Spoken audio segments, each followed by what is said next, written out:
and posting it on our. So please be aware we will be recording this evening. I believe that's all of our housekeeping items. Just want to remind everyone we will be taking questions through the chat throughout the presentation tonight. So please do post those questions. We will respond if possible in the chat, or we will respond live, and then we will have time for discussion at the end of the presentation. We again are going over goal 1 of our LCAP, and then we will also review some of the information that's been shared or discussed in previous LCAP meetings this year to keep everyone current. But with that, we will start with our goal 1. I just want to introduce this goal. If it's not familiar, we have 4 goals in our LCAP. This was the first, and it is our instructional goal. Students will be career college ready via high quality instruction of state standards as measured by state, federal, and district assessment tools, including the California dashboard, with success as indicated in the metrics which define targets for each metric. And so we will spend time today going over those targets and then the action items that we fund to increase our performance in this area. So with that, I'm going to let Dr. Young take the lead with talking us through the next series of slides. Oh, I'm sorry. I have one more slide before I do that. And that's a summary of our metrics. So this is still to be determined for some of our metrics, as we are mid-year and don't have final results until the end of the school year when we report our final LCAP plan. But as of today, our metrics are as on this slide for all of our goals, goal 1, 2, 3, and 4. Again, today focusing on instructional services, goal 1. We have met 16 of our metrics. We have unmet 21, and there are 7 still to be determined if we have met.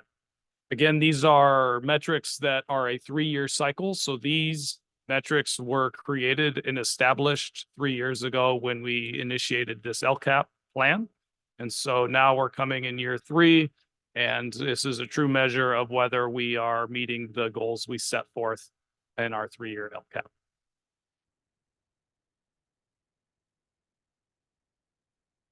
Go ahead, Dr. Young. So on this slide, you will see some special groups that the LCAP funding focuses on. But at the outset, I'd like to emphasize that in Burbank Unified, we are committed not only to high quality teaching, but even more importantly, high quality learning outcomes. And so we are not shy about setting ambitious goals and committing to ongoing improvement and being transparent with our successes and also the areas where we commit to continue creating growth. So with that in mind, there's going to be quite a lot on each one of the slides that we look at, and I will just be highlighting a few things. And as we look through these slides, a way to kind of orient your eyes is to look at the baseline outcome and then over to the 23-24 outcome to kind of just gauge and look at where we are. So, and also keeping in mind that in between that 18-19 baseline and where we are now, 23-24, we had the COVID years and quite an unprecedented and unusual period of time that has had varied impact. And we're also seeing an influx in newer immigrants, which have very unique needs these past couple of years. So that's, again, in the previous meetings, if you've been to the other LCAP meetings, we've prioritized discussion about our English language learner needs from that perspective. So we did not have the kind of trajectory and rise that we wanted to with the English language learners. Again, we're re-looking at what we're offering, how we're offering that, and committed to creating increased growth for our English language learners. For the homeless, the socioeconomically disadvantaged, our foster students, these are all special populations with very acute and unique struggles. And so we commit to tracking their needs and seeing how each one of these groups are doing. The foster student population is not always large enough that it triggers the state to issue data for us as a whole district. Sometimes we'll have it for individual schools, but not for the whole district. So, there's different ways that we still, even though, for instance, at the bottom of this page, we don't have data regarding our foster students, we do still look for all of the ways that we can monitor their needs and their learning outcomes and their social emotional health and adjust in accordance with what we find there. It would simply be impossible to include all of the various measures that we used to do that on these sorts of slides. You can see these are already very densely packed in terms of, reading through and we have multiple slides like this. So we'll go to the next one and take a look at, again, students with disabilities, our Hispanic students, our GATE student population. We also focus on English learners and take a look at some of those outcomes. We are seeing some nice growth with students with disabilities, measured and constant, slow and steady wins the race a lot of times as we're committing to continuous improvement. Our Hispanic group had a really nice jump in these years with the focus and the services that we've had. So we're very happy about that. And let me slow down for our translators.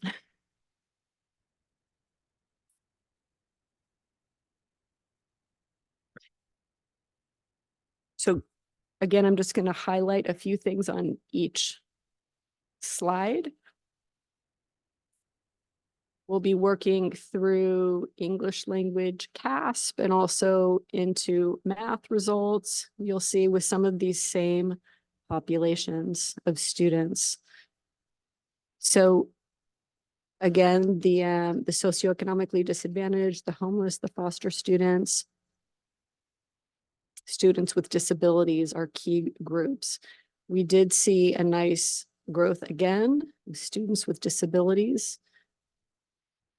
So again, steady, continuous. Our homeless students in mathematics, we did see a nice gain there. We've been doing some really meaningful work with professional learning communities in math in particular. And our teachers have been engaging with each other in very strategic ways to increase learning outcomes for students across especially the secondary sites. Starting several years ago with algebra, which many of us know that algebra is a gateway course. It's extraordinarily meaningful, not just on a student transcript and for later college success, but also for success in other areas like chemistry, for instance, requires a great deal of math knowledge. So, working from the foundational elementary levels all the way up through secondary in a sustained way, we're able to create nice ongoing growth like we see here with our homeless students moving from 19.67% to 28.58%. On the next slide, again, we'll see more math outcomes for our Hispanic students, for our GATE students, for there's a couple at the bottom. There are larger percentages of students scoring in exceeding or meeting. And so we look overall as well. And so we're going to be continuing our work in math and also looking at the ELA outcomes to continue to push those toward and past the baseline measures in the time ahead. So on the next slide, we'll also see some measures related to English language proficiency as reported on the dashboard, and reclassification. So, and also information related to teachers and our grad rate. Our grad rate is high and stable. We still want to continue pushing that forward. I want to talk for a minute about what is reclassification with our community, since that's a term you'll hear in schools and in some of these meetings. And what it means is English language learners who come to us, we work with them to increase the strength in their proficiency with English language to a point where they are ready to not need as much standalone support or instruction in English language development. And at that point, when they are more ready to stand on their own, their English is quite strong. It can take a different amount of time. Typically, it's something like 3 to 7 years for someone who comes to us speaking very little English, that they are then reclassified. And so this is a really meaningful data point that really speaks to our ability, even through the most challenging of circumstances like COVID, to show an increase here from 18.8% to 20.7%, especially considering the fact that we've received significant influxes of immigrants and English language learners, really historically always in Burbank, but especially in recent years from war-torn areas like Ukraine and Russia in particular, as many of you, I'm sure, have seen information and heard about some of the assistance and support we're working to provide to those newer immigrants in particular, who not only come with language needs, but many times with significant social emotional needs as well. So Burbank really commits to trying to provide everything that this population, really, and all of our students would need in the best way that we can. So that's really what this meeting is all about: being publicly accountable and transparent, and kind of looking at the data together.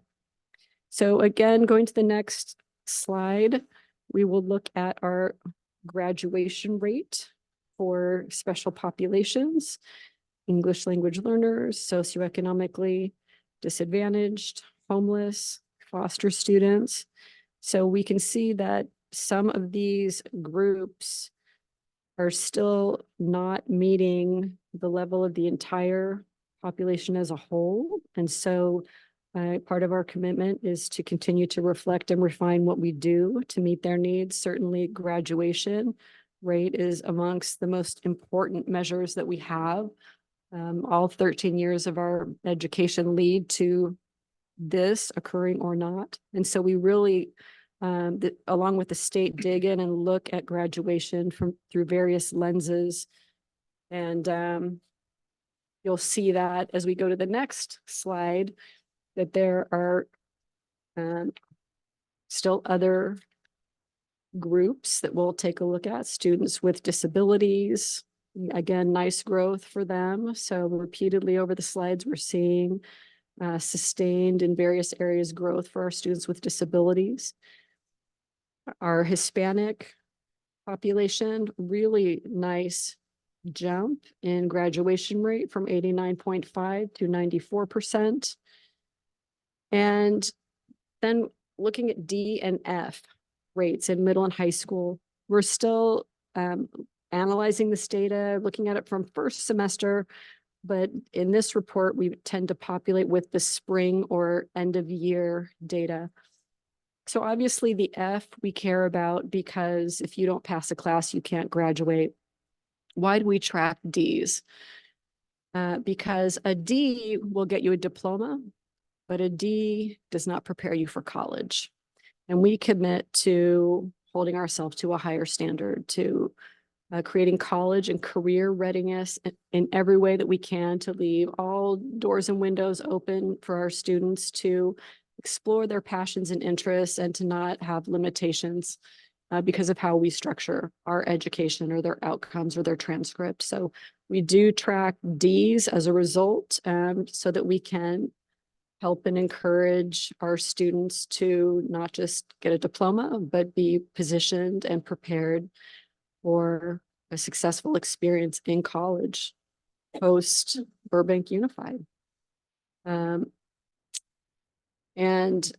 going to our next slide, there's some rather interesting metrics here. For instance, at the top of the page, it discusses the early assessment program. This is something when a student takes the CASP or SBAC test, they can indicate that they want this to be satisfied or not. Not all students tick that box. So there's that reflected in, this isn't a full census number, so to say. And so the CASP or the SBAC can, for the CSU system specifically, satisfy requirements and inform placement for classes like English or math. And so for those students especially interested in attending a California State University, this may be, and they have an awareness of that, this may be something that they check. So that's what that is.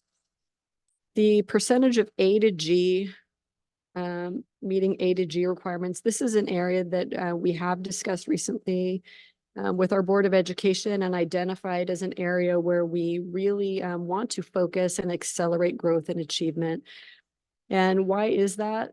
Although a large percentage of our students and families like the options that are available via the community college system, again, and pursue that in large numbers and percentages, we do want to, again, keep all opportunities open for college admissions for all of our students, regardless of a parent's ability to guide or coach. And so, our counselors do that, and we want to see this rate improve because the A to G requirements are a list of the number of years of English, the number of years of math, the number of years of science, and so on, required for admission to the University of California system. And the higher the percentage of our students that meet this, the A to G requirements, the increased number of our students will have the opportunity to attend a University of California campus and have that wonderful experience. So that's why we track this data point and again, are committing in particular to increasing outcomes in this area. Credit recovery, these are opportunities and our commitment to provide opportunities for students to pass when they have failed class, to provide opportunities and programs for that. Many times we are also able to accommodate students who have received Ds also to again move beyond and past the diploma to preparing for college. And so we're very happy with the successful outcomes in our credit recovery as shown here with 92.8% of students recovering credit when they participate in our program. So our advanced placement program is also strong and robust. The outcomes have jumped substantially from 69.3% to 76.8%. When we're talking about those students who choose to take advanced placement courses, we many times talk about them kind of quote, passing the test. It's really not a pass, 3 or better, because it's simply an increased odd that if a student receives a 3, a 4, or a 5, that a college or university will give them credit. And I need to slow down again. I talk too fast for our poor translators, sweet angels, trying to keep up with me.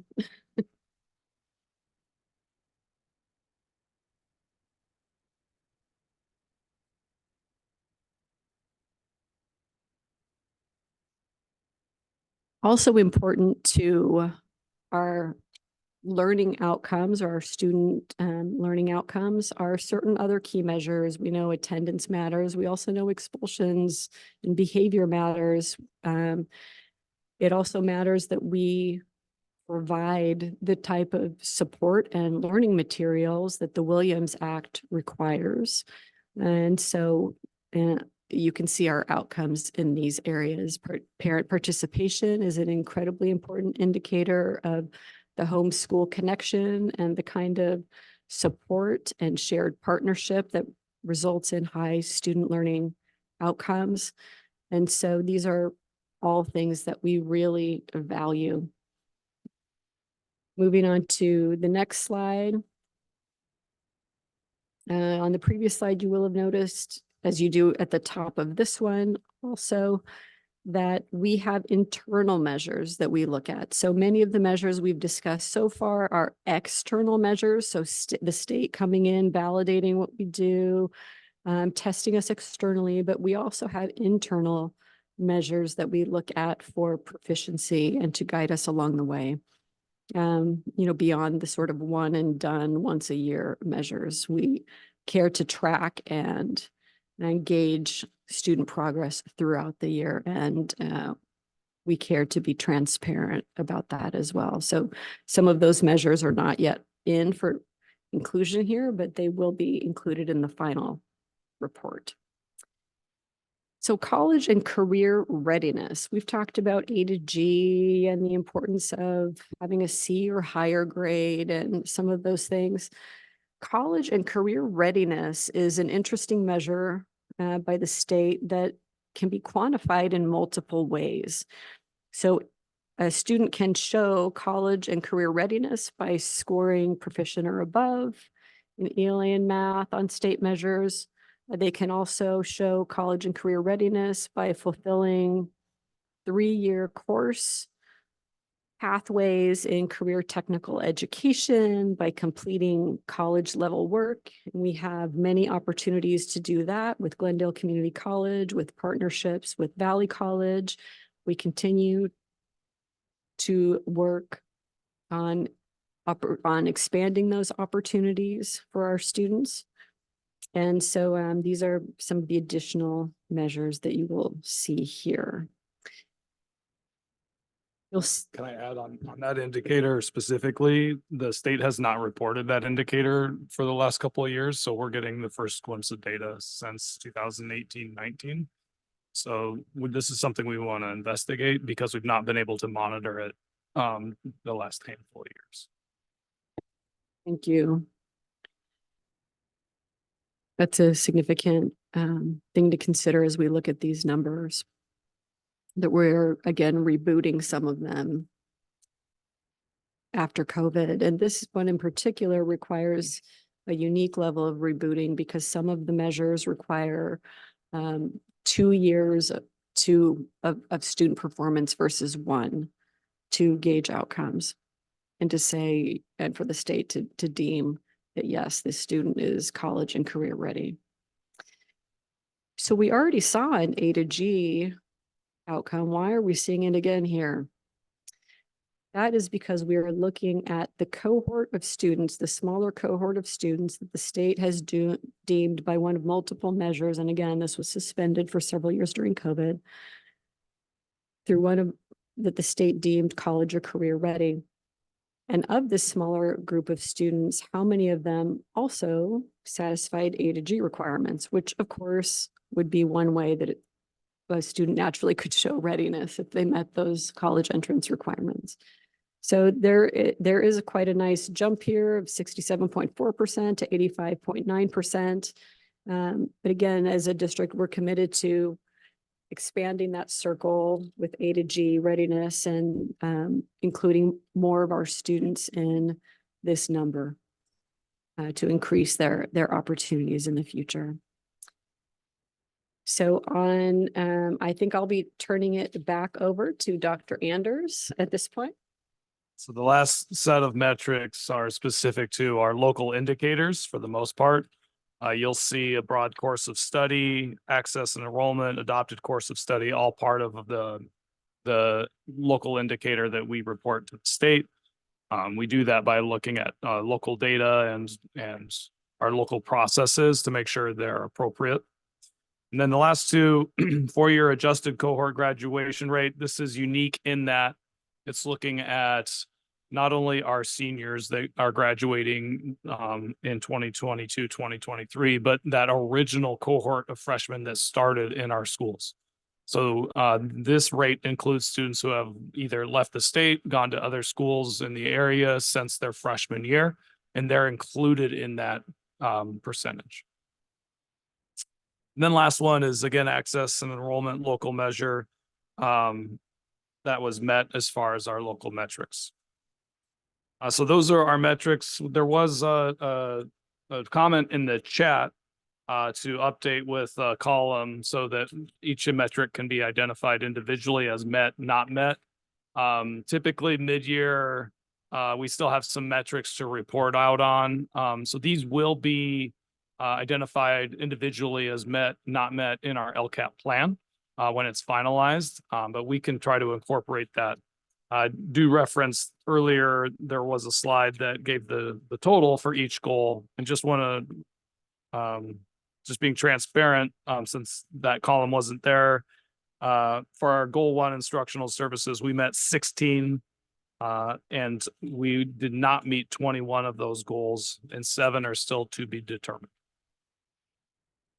We're going to move forward with a discussion about the action items, and these are how we budget with our LCAP dollars and how we support our progress towards this goal. So the metrics is really how we measure and assess whether we're making growth, and we identify what our intended outcomes are. This is how we do the work. So just a quick snapshot of not just goal 1, but all of our goals at first interim. First interim occurred around November, and what this is an updated projection of where we will finish the year with our budgeted items. And so you can see goal 1 is pretty consistent. We are about $30,000 less than what we had budgeted, and you'll see that in the slides that follow. Goal 2 is a little over, and goal 3 is also a little over. These usually are based on personnel. Either a position was filled with somebody who has more experience, is a little more expensive, or we may have vacancies that are unfilled, which means we are doing some savings, and that probably is the case in goal 1. There's also just increase in costs, inflation, and also an increased need of some services where we do need to spend more to provide the same level of support. But you can see the totals there, and where our projected carryover is as of first interim is $713,000. Our original budgeted carryover was $845,000. We anticipate, as we continue through this budget cycle into second interim, that final carryover amount will increase a little bit to go to kind of return back to where we originally budgeted. Again, these are projections, and so we may have spent more at the beginning of the year than we will in the second semester, and so we will adjust our spending accordingly. So getting into the details of how we budget and the action items for goal 1, you can see individual action items, what was budgeted and where we are at first interim.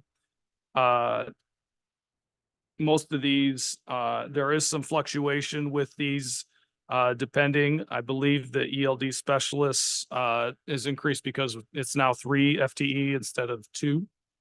And that was an increase there because of the needs of the program and our sites. Secondary designated ELD teachers, there's a little less than what was budgeted, and that depends on the level of ELD support students need, whether they're ELD 1, 2, 3, or 4. And right now we have mostly ELD 1s and 2s that are new to the country, so those are able to get support in the same classroom for the most part. A question always comes up about the professional development because that's a big ticket item.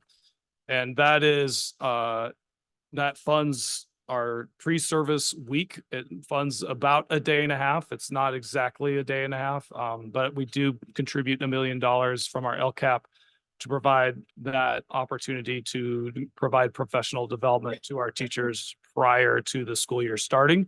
We do focus on topics and instructional practices that benefit the populations in the LCAP. Those would be English learners, socially economically disadvantaged, homeless, and foster youth. So we do focus our professional development to support those.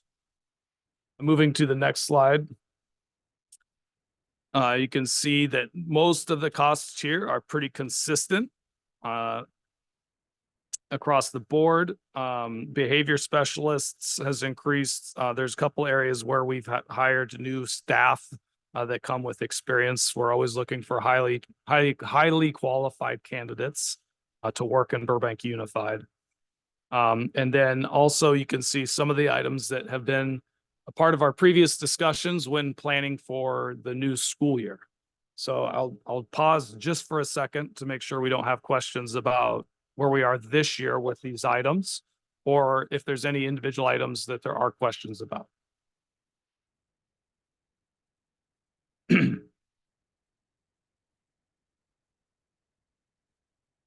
A question that came up. Oh, excuse me. Yes. Library coordinators at elementary schools. It was asked that I clarify. It's listed as 6.94 FTEs. That is the cumulative amount of FTE from all 11 schools, but it's actually representing 11 separate positions. It's just that each school does not have a full FTE at their site. That's a good point. That I think we want that there was a request to clarify that earlier in the LCAP process, and it's a good time to remind people of that. Question is the chat is, what if during the school year you find you need more support for ELD than is budgeted in the budget? Can that budget change mid-year? Sometimes it's not always best to wait till the next year to make adjustments. And the answer to that is we can make adjustments. It just depends on how that action item is written into the LCAP plan. We do need to stay specific to the service or support that we identified we are providing. So we can't necessarily provide support outside of what is described, but if it's the same exact support, we just need to increase it, then we can based on the population of our sites. Yeah, and Dr. Knappik, who works with our elementaries on this subject a lot, shared that a lot of times schools will increase and decrease, and sometimes they offset each other, but not always. Our discussion here is within the confines of LCAP and that funding in this budget. There are other budgets that we have and look to, and occasionally there is the ability when we see a need to, if we have a constraint in LCAP, to look at other funding options as well. The state has improved the LCAP process to provide a little more flexibility when it comes to that as well. So one of the things we will do at the end of this year is in our goal analysis and action item overview is describe any changes in the plan that occurred mid-year. So if we did see an increase in ELD supports, we could increase that and then acknowledge that in our end of year submission that there was an increased need. And so increased spending. I do want to share though that it's not typical to, double or triple a budgeted item. It's usually just to increase proportionally within the already budgeted amount. So now I'd like to take a second, and we will have an opportunity to just discuss any of these slides, but if you're new to our process or haven't attended previous meetings this year, there was a lot of discussion early on about next year's budget. And we had to do that because we needed to be able to position ourselves to follow through with some of the budget decisions that were being made for next year. And what I mean by that is there's specific timelines when it comes to personnel that we need to notify staff if their jeopardy or if their position is in jeopardy. So we've had those discussions and we've talked a lot in previous meetings about what next year's budget could and should look like. And so we did that intentionally to be able to meet the timelines to follow through with that budget. With that in mind, I'm going to go through these next couple slides rather quickly because we've covered them in great detail in previous meetings. But these are our numbers as of CBED's day in October of the populations that generate these funds. And also these are the populations that these funds should be spent on. And these populations should benefit the most from the items and services we provide through the LCAP. The big piece here is that our demographics, our numbers enrolled are changing, and we're losing some funding because of that change in enrollment. The other budgeting factor that we've covered is a reduction in the amount of carryover we have had from year to year. And why is this occurring? We received a lot of one-time COVID funds during the pandemic, and we spent those down because they had expiration dates. So it was important to successfully spend that money and not give it back. And we did that. In order to do that, we found cost savings to our LCAP plan and we were able to carry over that money year to year since we used those other one-time funds. We are now in a position where we've started to exhaust that carryover with our LCAP plan. And you can see that in the numbers that we have gone from 2 million in carryover from the previous going into this year. And now going into next year, we anticipate only 800,000 in carryover.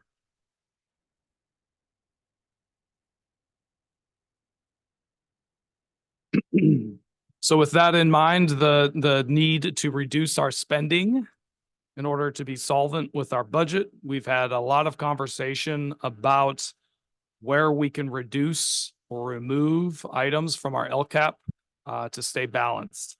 These have been conversations through the community, through our administrators groups, directly with our bargaining units. So we've tried to be very transparent about the decision making and process that we followed. And it is a process, but it is very painful to have to discuss these as they're all necessary and all very important to the programs that we provide. Not going to go through these individually, but I do want to address an asterisk at the top. That amount that is at the top of this slide is a different amount this meeting. It has been updated. And the reason why is the last item on this list, the peer assistance review position, had a formatting issue, and you can kind of see it. Was a space in the number, and so it was not included in the calculation for the grand total. So we've made sure that that's been rectified, and that's to the tune of 28,000 that still needed to be reallocated in the next slide. So we are reducing by more than what we need to stay solvent. And the amount we are reducing in addition to what we need to remain in the red or in the black, I guess, is 624,000. And so that dollar amount, again, from the previous meeting, has increased by 28,000 to include the reduction of the peer assistance review position. And where that 28,000 is being placed for now is under the secondary ELL supports in core classrooms. That was originally the hope was that would be $400,000. It was reduced when we were able to give some money back to the library coordinator positions and RTI positions in our elementary. And so now that we have identified, we have some additional funds, we're gonna bring that dollar amount back up to where we hoped it would be. There is still some other budgetary things that will go through in second interim. We need to adjust for the bargaining unit raises and retroactive pay that will be absorbed in this year's budget. And so as we get very detailed with our numbers, sometimes things still do adjust and change. So we will plan to have updated numbers for second interim in our last meeting before we take the plan to the school board for a town hall meeting. You can see from the previous slide where we intend to reinvest in our LCAP is with our English language group. And so we're soliciting a lot of feedback from families, parents about this. You can see some questions that we're putting out to the public to generate some feedback. We will be taking this plan to our DLAC committee tomorrow night. If you're not familiar with DLAC, it is our English language learner population and committee. It's comprised of staff and parents that have English language learner students. So we'll be asking some of these exact questions of them. But if you have anyone in your circle or group of friends or family that could share some insight in their experience with BUSD, we'd really appreciate it. And one of the ways we're actively seeking that feedback is through our school satisfaction survey. So you should have received an email earlier today to complete that. We look at different populations and their experience and how we can support them through that data. So please encourage everyone to complete that, especially our populations that we're trying to support here. So with that, I'd like to open it up to a discussion specifically about our English learners, and we can respond to questions about what services we currently provide and we already have in place, and any ideas or suggestions that you may have. Otherwise, we could circle back to any of the previous slides during our presentation if there's any unanswered questions that still remain.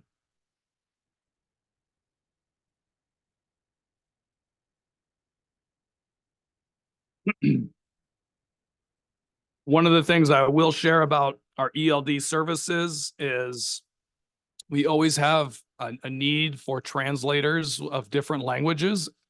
It's one of the areas that has changed as we looked at our metrics from 2018-19 to where we are to last year and today. The English learners we are supporting in our classrooms looks much different from 3 to 4 years ago. We have a variety of languages, not just our what has traditionally been Spanish and Armenian that need support. We have Ukrainian students, we have Russian students, all types of languages that we're supporting, sometimes 4 or 5 different languages within these classrooms. And we always have a need for instructional aids. Those a lot of times are hard to fill. And so that's part of the reason we're looking at a lot of other options so that our priority is to provide that instructional aid or translator. But if we're not able to fill that position, what are some of the other options out there that we can use to support these students? And that helps us spend that money as intended. I do want to share too that in the last LCAP meeting, we had a question about technology and how that could be used to support. We do have great programs such as Snap and Read and Co-Writer that provide on-demand translation for students when they're using their Chromebook. But we still want to provide that person-to-person interaction, especially in our primary grade levels when a lot of these students are acquiring their English language skills.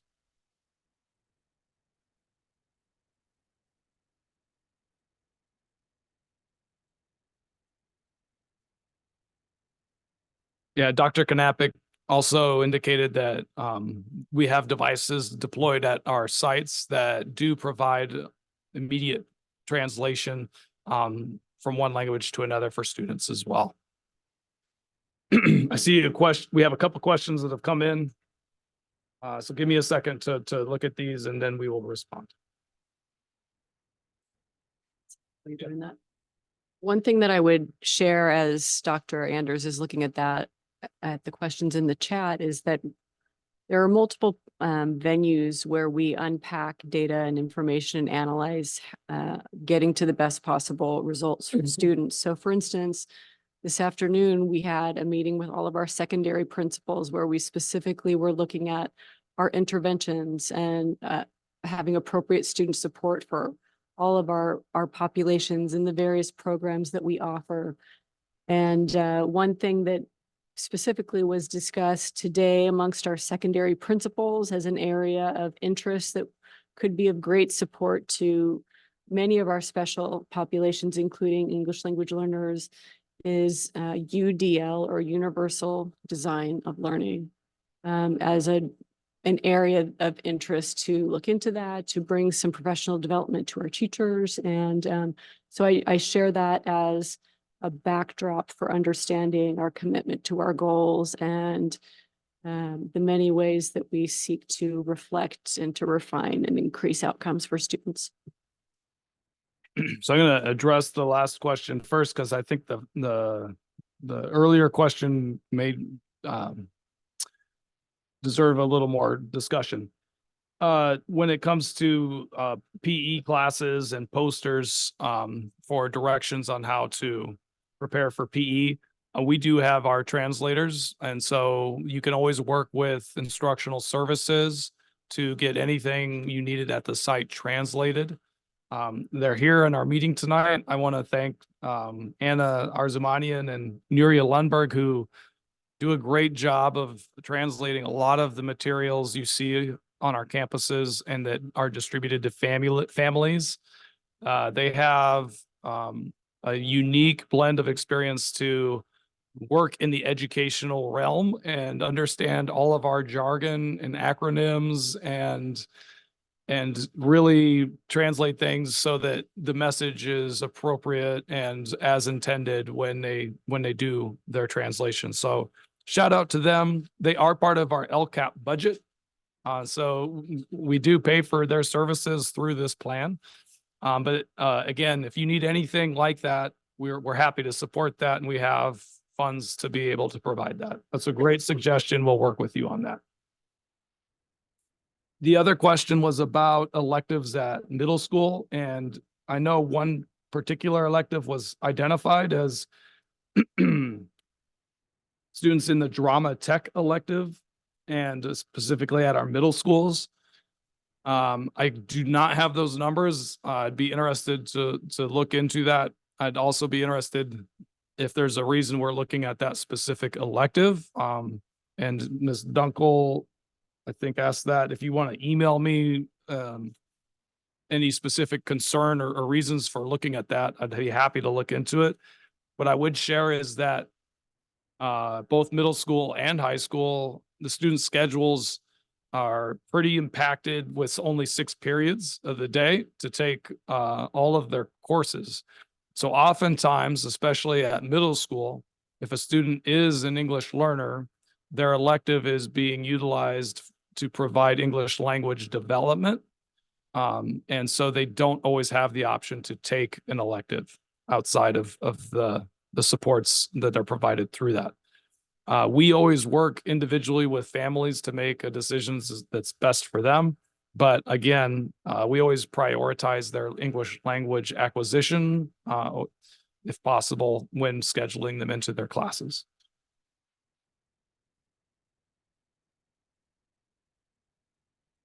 And then that is one area we've talked about, is still providing our English language learners opportunities in electives to keep them engaged, while balancing giving them the services they need to acquire English language skills and stay on track to graduate. So it's a balance, but we always feel, again, the English language acquisition is the priority.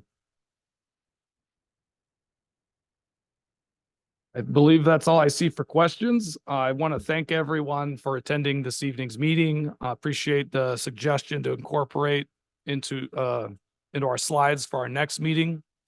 Our next meeting will be in about 2 weeks, and that'll be on goal 2 and 3, our ed services goal. Those are really looking at supporting the whole child, emotionally and socially on our campuses. And then also looking at hiring our staffing and providing really a lot of DEI, professional development and training to our staff to create a more diverse, equitable and inclusive environment. So please stay tuned for that. We'll put that out through our normal e-blast and on our website. We look forward to seeing you then. And we will also have one other meeting on our LCAP to look at a second interim and discuss and further the budget for next year before we do our final adoption in June.